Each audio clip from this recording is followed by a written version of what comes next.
नमस्कार फ्रेंड्स, स्वागत है आपका रितुज क्रिएटिव कॉर्नर में। आज बात करते हैं एक ऐसे पौधे की जो कि नेचुरल एयर प्यूरिफाइंग प्लांट है। आपके घर के वातावरण को शुद्ध करता है, जो हार्मफुल टॉक्सिन्स है उनको एब्जॉर्ब करता है। ये पौधा है सिंगोनियम का, जो कि बहुत ही easy to care, easy to maintain plant है। इसे हम एरोहेड प्लांट, एरोहेड वाइन या गूज फूड के नाम से भी जानते हैं। अगर आपने अभी अभी गार्डन बनाना शुरू किया है या आपके पास अभी थोड़े ही प्लांट हैं, तो आप इस प्लांट को अपने गार्डन में जरूर शामिल कीजिए, क्योंकि ये एक ऐसा पौधा है जिसे ज़्यादा केयर की ज़रूरत नहीं होती और बहुत ही ब्यूटीफुल यह आपका जो घर है उसको बना देता है, क्योंकि ये होम डेकोर में बहुत यूज़ किया जाता है। अगर आप इसे कोई बड़ा पॉट देंगे तो ये लंबी लंबी वाइन की तरह बन जाएगा। देखिए, ये मेरा जो पौधा है, ये मैंने मनी प्लांट की जो वीडियो बनाई थी उसमें भी शो किया था कि सिंगोनियम मनी प्लांट के साइड में ही लगा हुआ है, बड़े गमले में लगा हुआ है और ये काफी लंबी बेल की तरह फैल गया है। यहाँ पर आप देखिए, ये भी सिंगोनियम की ही दूसरी वैरायटी है। इसके पत्तों का जो आकार है वो थोड़ा लंबा और जो चौड़ाई है वो भी कम है और काफी नुकीले से इसके पत्ते हैं। ये उसी सिंगोनियम की ही दूसरी वैरायटी है और ये भी काफी लंबी इसकी बेल फैल रही है। ये भी लगभग 5-6 मीटर तक फैल चुकी है इस टाइम, और ये एक अलग तरह का सिंगोनियम है। अगर आप सिंगोनियम को बड़े गमले में रखते हैं तो ये बेल की तरह फैलता है, लेकिन अगर आप इसे छोटे कंटेनर में रखते हैं तो ये फिर बिल्कुल मिनिएचर प्लांट की तरह बिहेव करता है और बहुत ही सुंदर लगता है। आप इसे आउटडोर या इंडोर दोनों जगह रख सकते हैं। सिंगोनियम प्लांट के बारे में ऐसा कहा जाता है कि ये एक इंडोर प्लांट है, लेकिन अगर मैं सच बताऊं तो मेरे घर में सारे सिंगोनियम के प्लांट आउटडोर रखे हैं। फर्क सिर्फ इतना है कि कुछ डायरेक्ट धूप में रखे हैं और कुछ ऐसी जगह रखे हैं जहां ज्यादा समय के लिए छाया रहती है, और यही फर्क इनके पत्तों में नजर आता है। कुछ पौधे जो छाया में रखे हैं उनके पत्तों का कलर बिल्कुल डार्क ग्रीन है, और जो धूप पे रखे हैं वो बिल्कुल लाइट शेड में हो गए हैं और देखने में बिल्कुल सफेद से उनके पत्ते लगते हैं। लेकिन अगर आप देखें तो इसी तरह के प्लांट्स हम नर्सरी से बहुत महंगे दाम देकर लेकर आते हैं कि ये तो इसकी दूसरी वैरायटी है। लेकिन अगर आप अपने सिंगोनियम के प्लांट को धूप और छाया में अलग अलग करके रखें तो आपको वो वैरायटी अपने घर में फ्री में ही मिल जाएगी। ये पौधा कहा जाता है कि ताजी हवा हमारे घर में बनाता है, इसलिए इसे इंडोर भी रखना इसीलिए ज़्यादा प्रेफर किया जाता है कि खूबसूरत भी लगता है, आपके होम डेकोर का एक अहम हिस्सा भी बन जाता है और हवा को भी शुद्ध करता है। लेकिन ये पौधा एक परफेक्ट फेंग शुई प्लांट भी है, क्योंकि सकारात्मक ऊर्जा को ये बहुत आकर्षित करता है। इसमें आगे बढ़ने की ऊर्जा होती है जो आपके जीवन को हर क्षेत्र में आगे बढ़ने में सहायता करता है। अगर आप जहाँ भी काम करते हैं, अगर अपने वर्क प्लेस पर, अपने डेस्क पर आप इसे रखते हैं, तो ऐसा कहा जाता है कि यह पौधा नए विचारों और प्रेरणा का संचार करता है। और अगर आपने इसे अपने घर में लगा रखा है तो घर में लगाने से भी ये स्ट्रेस, एंजाइटी, अनिद्रा को दूर करता है और पॉजिटिव एनर्जी का संचार करता है। मैंने इस पौधे को बड़े बड़े गमलों में और छोटे से छोटे कंटेनर में भी लगा रखा है। जितना छोटा कंटेनर आप यूज़ कर सकते हैं उतने छोटे कंटेनर में मैंने इसे लगाया हुआ है। ये एक बॉडी लोशन की बॉटल थी छोटी सी, जिसके मैंने 2 पीस किए और दोनों में मैंने सिंगोनियम लगाया, और मैंने जहाँ भी इस पौधे को लगाया हर जगह इसने सरवाइव किया और बहुत ही सुंदर ये लगता है, क्योंकि इसके लीव्स इतने प्यारे लगते हैं। तो आप देखिए, छोटी छोटी बॉटल्स के जो कट करके मैंने इसको लगा रखा है। छोटी सी मटकी है एक पीछे, उसमें मैंने लगा रखा है। और ये है, देखिए, ये है गुड लक पिंक सिंगोनियम। ये इसी की एक वैरायटी है। इसमें जो पत्ते हैं ये गुलाबी रंग के होते हैं। ये देखिए कितना डार्क पिंक कलर है और बहुत ही सुंदर लगते हैं। ये इसकी ड्वार्फ वैरायटी है। मेरे पास जो है ये 3-4 प्लांट मैंने अलग अलग पॉट में लगा रखे हैं और बहुत ही सुंदर लगते हैं। स्टार्टिंग में लीव ज़्यादा पिंक होते हैं, धीरे धीरे वो थोड़े ग्रीन कलर में आ जाते हैं। तो इस तरह से आप अपने घर में ही सिंगोनियम को सिर्फ जो अलग अलग प्लेस पे रख के आप इसकी वैरायटी चेंज कर सकते हैं। ये देखिए, छोटी सी एक वैसलीन की डिब्बी है जो पेट्रोलियम जेली होती है, उसमें भी मैंने सिंगोनियम लगाया है। छोटा सा चाय का कप है।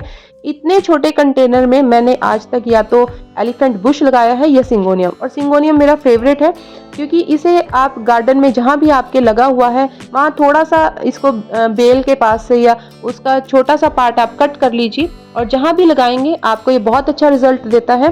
क्योंकि syngonium hard to kill plant है। अगर आप इसे पानी देना भूल भी जाएं तो भी ये बुरा नहीं मानता और मरता नहीं है। वेट करता है आपके आने का कि कब आप इसे पानी देंगे, और जैसे ही आप इसे पानी देते हैं ये दोबारा से हरा भरा हो जाता है। इतना ज़रूर है कि इसके पत्ते जो ज़्यादा अगर सूख गए हैं तो वो झड़ जाते हैं, पीले हो जाते हैं, लेकिन नए पत्ते भी आते रहते हैं। बहुत बार ऐसा होता है कि हमारा सिंगोनियम बहुत बढ़ तो रहा है और फिर वो एक लैगी सा हो जाता है, शेप उसकी बिल्कुल अच्छी नहीं लगती, तो उस टाइम आप उसकी कटिंग कर सकते हैं। मेरे जो ये प्लांट हैं इनमें रूट बाउंड हो चुकी हैं, बहुत ज़्यादा ये भारी हो चुके थे और इसलिए अब इनकी कटिंग करके इनको दोबारा से रीपॉट किया जाएगा। सिंगोनियम को आप एक से अनेक बना सकते हैं, इसकी प्रोपगेशन बहुत इजी होती है। जब भी आप अपने एक प्लांट की कटिंग करते हैं तो उस कटिंग से ही आप ढेरों प्लांट बना सकते हैं। ये देखिए हर जगह से इसकी जो ब्रांचेस हैं वो नई नई ब्रांचेस निकलती रहती हैं। इसमें कुछ इस तरह की रूट्स होती हैं जो ऊपर ही देखने में दिखाई देती रहती हैं, और आप इसको कटिंग करके अगर कहीं भी लगाते हैं तो ये इजीली ग्रो हो जाता है। और आप इसे पानी में भी लगा सकते हैं, आप मिट्टी में भी इसे लगा सकते हैं। ये देखिए गमले में से इसको निकाला जा चुका है, बिल्कुल रूट बाउंड हो चुकी थी इसकी, अंदर अभी फिर भी मिट्टी है और ये मिट्टी फिर से जो हम गमले के लिए मिट्टी तैयार करते हैं उसमें मिक्स करके आप इसे यूज़ कर सकते हैं। ये देखिए कारपेट की तरह इसकी रूट्स बिल्कुल बन गई थी, बहुत ज़्यादा इसकी रूट बाउंड हो चुकी थी, इसलिए हर साल लगभग साल में एक बार तो आपको अपना जो सिंगोनियम का प्लांट है ये रिपोर्ट करना पड़ता है।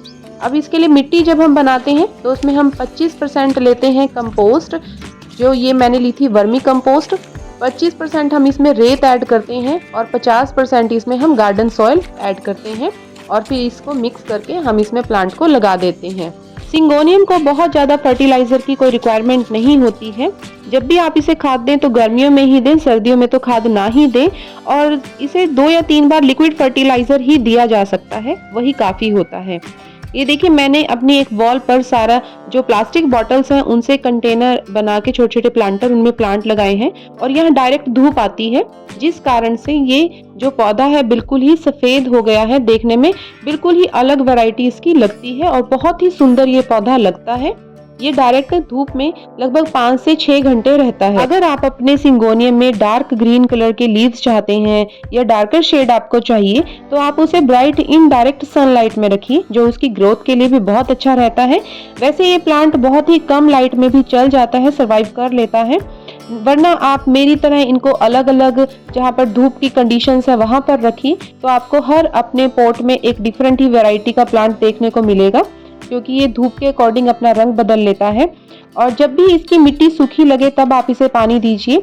जब मई जून का महीना होता है तो मैं अपने प्लांट्स में जो ज़्यादा धूप में रखे हैं दिन में 2 बार पानी देती हूँ, और जब सर्दियाँ हैं तो मैं डेली फिर भी पानी देती हूँ, क्योंकि मैंने अपने प्लांट सभी आउटडोर रखे हुए हैं। लेकिन अगर आपने इंडोर अपने प्लांट को रखा हुआ है तो फिर आप उसी के अकॉर्डिंग जब मिट्टी आपको सूखी लगे तब आप पानी दीजिए।